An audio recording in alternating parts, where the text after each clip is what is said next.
ওম শান্তি। ওম নমঃ শিবায়।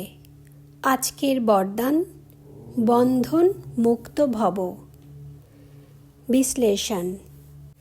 যেভাবে তোমরা কোনো স্থূল স্থানে প্রবেশ করে থাকো, ঠিক সেইভাবেই এই স্থূল দেহতে প্রবেশ করে কাজ করছো, এমন অনুভব হয় কি?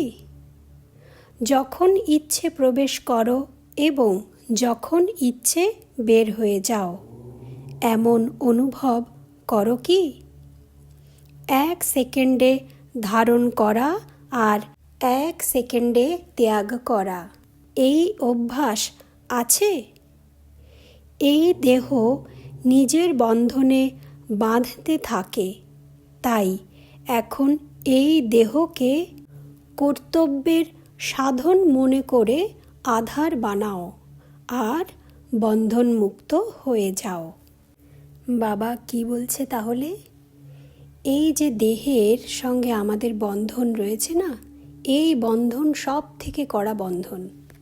দেখা যায় এই দুনিয়ায় প্রাপ্ত করা সব কিছুর মোহ মায়া ত্যাগ করতে পারলেও দেহের মোহমায়াকে ত্যাগ করা খুব কঠিন হয়ে যায়।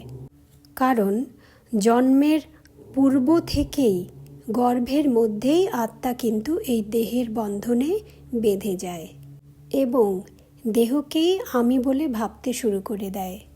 তাই জন্য বাবা এখন কি আমাদের শ্রীমত দিচ্ছে যে এই দেহকে শুধুমাত্র কর্ম করার মানে কর্তব্য পালনের একটা আধার বানাও, যে এই শরীর না থাকলে তো আমরা আমাদের কর্তব্য পালন করতে পারবো না।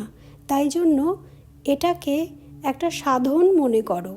যেমন যে কোনো কাজ করার জন্য আমরা যেসব জিনিসগুলো ইউজ করি সেটাকেই তো সাধন বলা হয়। যেমন মোবাইল ইউজ করছি, মোবাইলটা আমার একটা সাধন, কল করা বা বিভিন্ন কাজ করার এটা একটা সাধন মাত্র।